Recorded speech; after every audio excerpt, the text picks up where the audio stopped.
Museum ಅಲ್ಲಿ ತುಂಬಾ ಬೆಲೆ ಬಾಳೋ ವಸ್ತು ಕಳ್ತನ ಆಗುತ್ತೆ. ಮ್ಯೂಸಿಯಂನ ಮ್ಯಾನೇಜರ್ ಓಡ್ಕೊಂಡು ಬಂದು ಅಲ್ಲಿ ತಲುಪ್ತಾನೆ. ಮತ್ತೆ ಡಿಟೆಕ್ಟಿವ್ ಅನ್ನ ಅಲ್ಲಿ ಫೋನ್ ಮಾಡಿ ಕರೆಸ್ಕೊಳ್ತಾನೆ. ಮ್ಯಾನೇಜರ್ ಅವನಿಗೆ ಹೇಳ್ತಾನೆ, ಅದು ಲಕ್ಷಾಂತರ ರೂಪಾಯಿನ ವಸ್ತು, ತುಂಬಾ ಟೈಟ್ ಸೆಕ್ಯೂರಿಟಿಯಲ್ಲಿತ್ತು, ಆದ್ರೂ ಸಹ ಅದು ಕಳವಾಯ್ತು. ಪತ್ತೇದಾರರು ಹೋಗಿ ಮತ್ತೆ ಬರುವಂತ ಸಿಸಿಟಿವಿ ಫುಟೇಜಸ್ ಅನ್ನ ಎಚ್ಚರದಿಂದ ನೋಡ್ತಾರೆ. 2 ಫುಟೇಜಸ್ ಅಲ್ಲಿ ಅವ್ರಿಗೆ ಡೌಟ್ ಬರುತ್ತೆ. ಒಂದು ಬರುವಂತ ಫುಟೇಜ್, ಒಂದು ಹೋಗುವಂತ ಫುಟೇಜ್. ನೀವ್ ಈ 2 ಫೋಟೋವನ್ನು ನೋಡಿ ಹೇಳ್ಬೋದಾ ಪತ್ತೇದಾರರಿಗೆ ಏನ್ ಡೌಟ್ ಬಂತಂತ?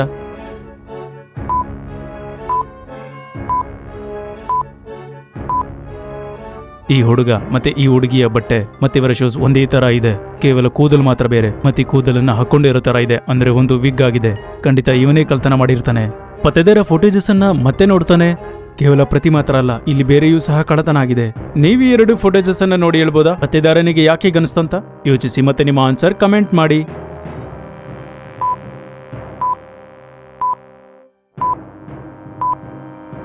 ಈ ಫ್ರೇಮ್ ಯಾಕೆ ಹೀಗಿದೆ? ಸರ ಮುಂದೆಗಡೆ ಇತ್ತು, ಹಿಂದಿನ ಫ್ರೇಮ್ ಯಾಕೆ ಹಾಗಾಗಿದೆ? ಪತ್ತೇದಾರ ಫ್ರೇಮ್ ಜರುಗಿಸಿ ನೋಡ್ತಾನೆ. ಹಿಂದೆ ಒಂದು ಖಾಲಿ ಜಾಗ ಇರುತ್ತೆ. ಮ್ಯಾನೇಜರ್ ಪತ್ತೇದಾರನಿಗೆ ಹೇಳ್ತಾನೆ, ಇಲ್ಲಿ ಒಂದು ಹಳೆಯ ಮ್ಯಾಪ್ ಇತ್ತು ಅಂತ. ಆದ್ರೆ ಈ ಮ್ಯಾಪ್ ಅನ್ನ ಯಾಕೆ ಕಳ್ತನ ಮಾಡ್ತಾನೆ? ಅದು ಯಾವುದೇ ಕೆಲ್ಸಕ್ಕೆ ಬರೋದಿಲ್ಲ. ಅದರಲ್ಲಿ ಒಂದು ಖಜಾನೆಯ ನಕ್ಷೆ ಇತ್ತು, ಆದರೆ ನಕ್ಷೆಯ ರಸ್ತೆ ವಿಚಿತ್ರವಾಗಿತ್ತು. ಇಲ್ಲಿವರೆಗೂ ಯಾರಿಗೂ ಸಹ ಹೋಗಕ್ಕಾಗಿಲ್ಲ. ಆ ಕಳ್ಳ ಸರ ಕಳ್ತನ ಮಾಡೋಕಲ್ಲ, ಈ ನಕ್ಷೆ ಕಳ್ತನ ಮಾಡಕ್ ಬಂದಿದ್ದ. ಸರ ಒಂದು ಭ್ರಮೆ ಆಗಿತ್ತು, ನಿಮ್ಮ ಗಮನ ಡೈವರ್ಟ್ ಮಾಡೋಕೆ.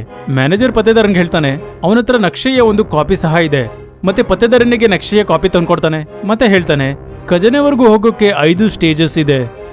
ಇಲ್ಲಿವರೆಗೂ ಯಾರು ಸಹ ಒಂದು ಸ್ಟೇಜ್ ಅನ್ನು ಸಹ ದಾಟಕ್ಕಾಗ್ಲಿಲ್ಲ. ಅದನ್ನ ದಾಟೋದು ಅಷ್ಟು ಸುಲಭ ಅಲ್ಲ. ಇಂಟ್ರೆಸ್ಟಿಂಗ್. ನನಗೆ ಕಳ್ಳನಿಗಿಂತ ಮುಂಚೆ ನಾನು ಅಲ್ಲಿ ಹೋಗ್ಬೇಕಾಗುತ್ತೆ. ಪತ್ತೇದಾರ ಮ್ಯಾಪನ್ನ ಗಮನಿಸಿ ನೋಡ್ತಾನೆ. ಎಲ್ಲದಕ್ಕಿಂತ ಮೊದಲು ಅವನೊಂದು ಕಾಡನ್ನ ದಾಟಬೇಕಾಗುತ್ತೆ. ಅಲ್ಲಿಂದ ಪತ್ತೇದಾರನಿಗೆ ಮುಂದಿನ ಚಾಲೆಂಜ್ನ ರಸ್ತೆ ಸಿಗುತ್ತೆ. ಪತ್ತೇದಾರ ಕಾರನ್ನ ಎತ್ತಿ ಕಾಡಿನ ಕಡೆಗೆ ಹೊರಡುತ್ತಾನೆ. ಮತ್ತೆ ಹೇಳ್ತಾನೆ, ಕಾಡು ತುಂಬಾ ಅಪಾಯಕರವಾಗಿದೆ. ಪತ್ತೇದಾರ ಕಾಡಲ್ಲಿ ಒಂದು ಮರನ ಹುಡುಕ್ಬೇಕಾಗುತ್ತೆ. ಅದರ ಹಣ್ಣು ಕಾಮನ ಬಿಲ್ಲಿನಂತೆ ಇರುತ್ತೆ. ಆ ಮರವನ್ನ ಹತ್ತಿದ್ರೆ ಪತ್ತೇದಾರನಿಗೆ ಮುಂದಿನ ರಸ್ತೆ ಸಿಗುತ್ತೆ. ಪತ್ತೇದಾರ ಈ ರೀತಿ ಚಾಟಲ್ಲಿ ಹುಡುಕ್ತಾರೆ. ಆದ್ರೆ ಯಾವ ಮರದಲ್ಲಿ ಹತ್ತಬೇಕು ಪತ್ತೇದಾರನಿಗೆ? ನೀವು ಯೋಚಿಸಿ ಹೇಳ್ಬೋದಾ?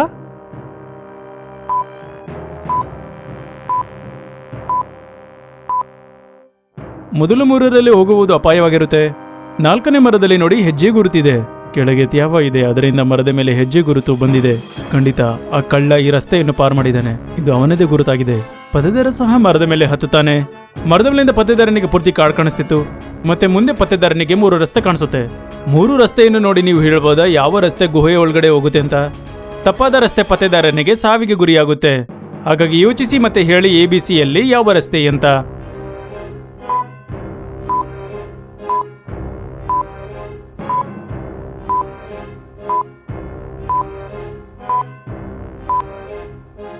ಬಿ ರಸ್ತೆ ಗುಹೆ ಒಳಗಡೆ ಹೋಗುತ್ತೆ. ಈ ರೀತಿಯಾಗಿ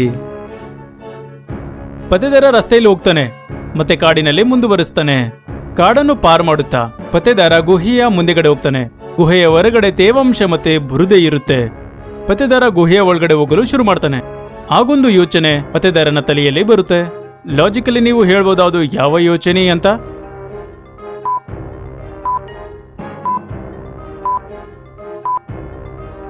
ಬುರುದೆ ಕಾರಣ ಇಲ್ಲಿ ಫುಡ್ ಸ್ಟೆಪ್ಸ್ ಬಂದಿದೆ, ಆದರೆ ಕಳ್ಳನ ಫುಡ್ ಸ್ಟೆಪ್ಸ್ ಇಲ್ಲಿ ಯಾಕೆ ಇಲ್ಲ? ಇಂಟ್ರೆಸ್ಟಿಂಗ್. ಪತ್ತೇದಾರ ಇದನ್ನ ನಿರಾಕರಿಸ್ತಾನೆ ಮತ್ತೆ ಗುಹೆಯ ಒಳಗಡೆ ಹೋಗ್ತಾನೆ. ಗುಹೆ ಒಳಗಡೆ ಹೋಗ್ತಿದ್ದಂತೆ ಇಹುಲ್ನ ಮೇಲೆ ಒಂದು ಪಂಜರ ಬೀಳುತ್ತೆ. ಪಂಜರದ ಮೇಲೆ ಸಾಕಷ್ಟು ಚೇಳುಗಳಿರುತ್ತೆ. ಅದು ಕೆಳಗಡೆ ಬರ್ತಿತ್ತು. ಪತ್ತೇದಾರನಿಗೆ ಕೂಡಲೇ ಪಂಜರವನ್ನು ತೆಗಿಬೇಕಾಗುತ್ತೆ. ಪಂಜರದ ಡೋರಲ್ಲಿ ನೋಡಿ 4 ಬಣ್ಣದ ಬಟನ್ಸ್ ಇದೆ. ಬ್ಲ್ಯಾಕ್, ವೈಟ್, ರೆಡ್ ಮತ್ತೆ ಯೆಲ್ಲೋ. ಮತ್ತೆ ಕ್ಲೂಗಾಗಿ ಒಂದು ರೈನ್ಬೋ ಮಾಡಲಾಗಿದೆ ಮತ್ತೆ ಒಂದು ಪೇಂಟ್ ಬ್ರಷ್ ಇದೆ. ಇದರ ಅರ್ಥ ಏನು? ಯೋಚಿಸಿ ಲಾಜಿಕಲ್ ಆರ್ಮಿ. ಈ ಕ್ಲೂ ಅಲ್ಲಿ ನೀವು ಯಾವ ಬಟನ್ ಒತ್ತುತ್ತೀರಾ?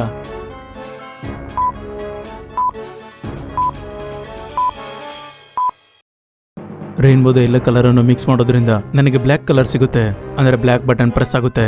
ಪತ್ತೇದಾರ ಬ್ಲ್ಯಾಕ್ ಬಟನ್ ಒತ್ತುತ್ತಾನೆ ಮತ್ತೆ ಪಂಜರದ ಡೋರ್ ಓಪನ್ ಆಗುತ್ತೆ. ಪತ್ತೇದಾರ ಪಂಜರದಿಂದ ಹೊರಗೆ ಬರ್ತಾನೆ. ಪತ್ತೇದಾರ ಮ್ಯಾಪನ್ನು ಮತ್ತೆ ನೋಡ್ತಾನೆ.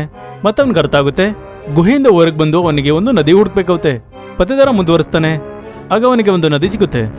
ನದಿಯಲ್ಲಿ ಕಲ್ಲಿನ ಬ್ರಿಡ್ಜ್ ಮಾಡಲಾಗಿತ್ತು ಮತ್ತೆ ಕಲ್ಲಿನ ಮೇಲೆ ಹಣ್ಣುಗಳಿದ್ದವು. ಪತ್ತೇದಾರ ಮಾವಿನ ಕಲ್ಲು, ಕಲ್ಲಂಗಡಿ, ಸಪೋಟ ಮತ್ತೆ ಪಪ್ಪಾಯದ ಮೇಲೆ ಜಂಪ್ ಮಾಡ್ತಾನೆ. ಈಗ ಮುಂದೆ ಆರೆಂಜ್ ಮತ್ತೆ ಬಾಳೆಹಣ್ಣಿನಲ್ಲಿ ಒಂದು ಕಲ್ಲಿನ ಮೇಲೆ ಜಂಪ್ ಮಾಡಬೇಕಾಗುತ್ತೆ. ಒಂದ್ ವೇಳೆ ರಾಂಗ್ ಸ್ಟೋನ್ ಮೇಲೆ ಜಂಪ್ ಮಾಡಿದ್ರೆ ಆಗ ಪತ್ತೇದಾರ ನೀರಲ್ಲಿ ಮುಳುಗೋಗ್ತಾನೆ. ಹಾಗಾಗಿ ಯೋಚಿಸಿ ಲಾಜಿಕಲ್ ಆರ್ಮಿ, ಯಾವ ಕಲ್ಲಿನ ಮೇಲೆ ಪತ್ತೇದಾರ ಜಂಪ್ ಮಾಡಬೇಕಾಗುತ್ತೆ?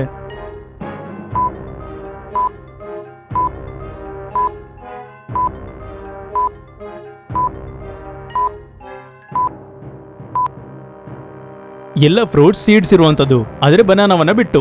ಬನಾನಾ ಸೀಡ್ಲೆಸ್ ಆಗಿದೆ ಅಂದ್ರೆ ಪತ್ತೇದಾರನಿಗೆ ಆರೆಂಜ್ ಮೇಲೆ ಜಂಪ್ ಮಾಡ್ಬೇಕಾಗುತ್ತೆ. ಪತ್ತೇದಾರ ಆರೆಂಜ್ ಮೇಲೆ ಜಂಪ್ ಮಾಡ್ತಾನೆ ಮತ್ತೆ ರಿವರ್ ಅನ್ನ ಪಾರ್ ಮಾಡಿ ಮುಂದೋಗ್ತಾನೆ. ಮುಂದೆ ಪತ್ತೇದಾರನಿಗೆ ದೊಡ್ಡ ದೊಡ್ಡ ಬೆಟ್ಟ ಕಾಣಿಸ್ತಿತ್ತು. ಪತ್ತೇದಾರನ ಅದನ್ನ ಹತ್ತಲು ಶುರು ಮಾಡ್ತಾನೆ. ಮೌಂಟೇನ್ ತುಂಬಾನೇ ಮೃದುವಾಗಿತ್ತು ಮತ್ತೆ 100 ಮೀಟರ್ ಇತ್ತು. ಪತ್ತೇದಾರ 1 ಸೆಕೆಂಡ್ ಅಲ್ಲಿ 4 ಮೀಟರ್ ಮೇಲೆ ಹೋಗ್ತಿದ್ದ. ಆದರೆ ಮುಂದಿನ 1 ಸೆಕೆಂಡ್ ಅಲ್ಲಿ 3 ಮೀಟರ್ ಕೆಳಗಡೆ ಸ್ಲೈಡ್ ಆಗ್ತಿದ್ದ. ಅಂದ್ರೆ ಪತ್ತೇದಾರ 2 ಸೆಕೆಂಡ್ ಅಲ್ಲಿ ಕೇವಲ 1 ಮೀಟರ್ ಹೋಗ್ತಿದ್ದ. ಹಾಗಾಗಿ ಯೋಚಿಸಿ ಲಾಜಿಕಲ್ ಆರ್ಮಿ, 100 ಮೀಟರ್ ಮೌಂಟೇನ್ ಮೇಲೆ ಹೋಗೋದಕ್ಕೆ ಪತ್ತೇದಾರನಿಗೆ ಎಷ್ಟು ಸೆಕೆಂಡ್ ಆಗುತ್ತೆ?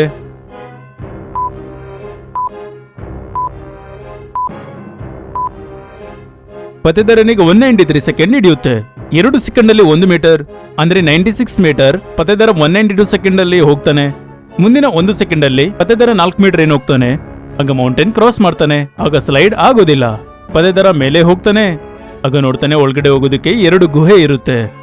ಒಂದು ಗುಹೆ ತೆರೆದಿರುತ್ತೆ ಮತ್ತೆ ಇನ್ನೊಂದು ಗುಹೆಯ ಒಳಗಡೆ ದೊಡ್ಡದಾದ ಬಾಗಿಲು ಇರುತ್ತೆ. ನೀವು ಹೇಳ್ಬೋದಾ ಯಾವ ಗುಹೆ ಸರಿಯಾಗಿದೆ ಅಂತ?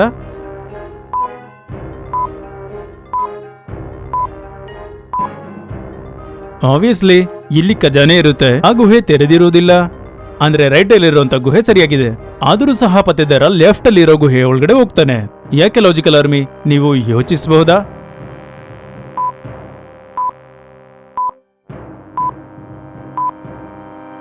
ಆ ಕಳ್ಳ ಇಷ್ಟು ಡಿಫಿಕಲ್ಟ್ ಮ್ಯಾಪ್ ಅನ್ನ ಕ್ರಾಸ್ ಮಾಡಕ್ ಆಗ್ತಿರ್ಲಿಲ್ಲ. ಮತ್ತೆ ಗುಹೆಯ ಒಳಗಡೆ ಅವನ ಫುಡ್ ಸ್ಟೆಪ್ಸ್ ಇರ್ಲಿಲ್ಲ. ಆದ್ರೆ ಮರದಲ್ಲಿತ್ತು. ಅಂದ್ರೆ ಮೊದಲು ಅವನನ್ನ ನನ್ನ ಮುಂದೆ ಇದ್ದ, ಆದ್ರೆ ನಂತರ ಅವನು ನನ್ನ ಹಿಂದೆ ಆದ. ಅವನು ನನ್ನ ಜೊತೆ ಗೇಮ್ ಮಾಡ್ತಾ ಇದ್ದಾನೆ. ಅವನಿಗೆ ನನ್ನ ಖಜಾನೆಯ ಬಳಿ ತಲುಪಿ ಮತ್ತೆ ಅವನ ಅದನ್ನ ಕಳ್ತನ ಮಾಡ್ತಾನೆ. ಹಾಗಾಗಿ ಪತ್ತೇದಾರ ತಪ್ಪದ ಗುಹೆ ಒಳಗಡೆ ಹೋಗ್ತಾನೆ. ಒಳಗಡೆ ಸಾಕಷ್ಟು ಖಜಾನೆ ಇರುತ್ತೆ. ಇಂಟ್ರೆಸ್ಟಿಂಗ್, ಇದು ಖಂಡಿತ ನಕಲಿ ಖಜಾನೆ ಆಗಿರುತ್ತೆ. ಅಷ್ಟರಲ್ಲಿ ಕಳ್ಳ ಹಿಂದೆ ಬರ್ತಾನೆ ಮತ್ತೆ ಪತ್ತೇದಾರನಿಗೆ ದೊಣ್ಣೆಯಿಂದ ಹೊಡೆದು ಬೀಳಿಸ್ತಾನೆ. ಮತ್ತೆ ಪೂರ್ತಿ ಖಜಾನೆಯನ್ನ ತಗೊಳ್ಳೋದಕ್ಕೆ ಖಜಾನೆಯ ಹತ್ರ ಹೋಗ್ತಾನೆ. ಆದ್ರೆ ಆಗ ಅವನ ಮೇಲೆ ಒಂದು ಪಂಜರ ಬೀಳುತ್ತೆ. ಆಗ ಅವನದ್ರೊಳಗಡೆ ಬಂಧನವಾಗ್ತಾನೆ. ಮತ್ತೆ ಪಂಜರದ ಅಕ್ಕಪಕ್ಕ ಬೆಂಕಿ ಅಂಟ್ಕೊಳ್ಳುತ್ತೆ. ಈ ಖಜಾನೆ ಕದಿಯೋದು ಅಷ್ಟು ಸುಲಭ ಅಲ್ಲ. ಪತ್ತೇದಾರ ಅಲ್ಲಿಂದ ಹೊರಗಡೆ ಬರ್ತಾನೆ ಮತ್ತೆ ಸರಿಯಾದ ಗುಹೆ ಒಳಗಡೆ ಹೋಗ್ತಾನೆ. ಪತ್ತೇದಾರನಿಗೆ ಒಂದು ದೊಡ್ಡ ಬಾಗಿಲು ಸಿಗುತ್ತೆ. ಬಾಗಿಲು ಒಂದು ಕೋಡಿಂದ ಲಾಕ್ ಆಗಿದೆ. ಮತ್ತೆ ಬಾಗಿಲಿನ ಪಕ್ಕದಲ್ಲಿ ಕೋಡನ್ನ ತೆಗೆಯೋದಕ್ಕೆ ಚಿಹ್ನೆಗಳಿವೆ. ನೀವಿದನ್ನ ನೋಡಿ ಹೇಳ್ಬೋದಾ ಈ ಡೋರನ್ನ ತೆಗೆಯೋ ಕೋಡ್ ಏನಾಗಿದೆ ಅಂತ?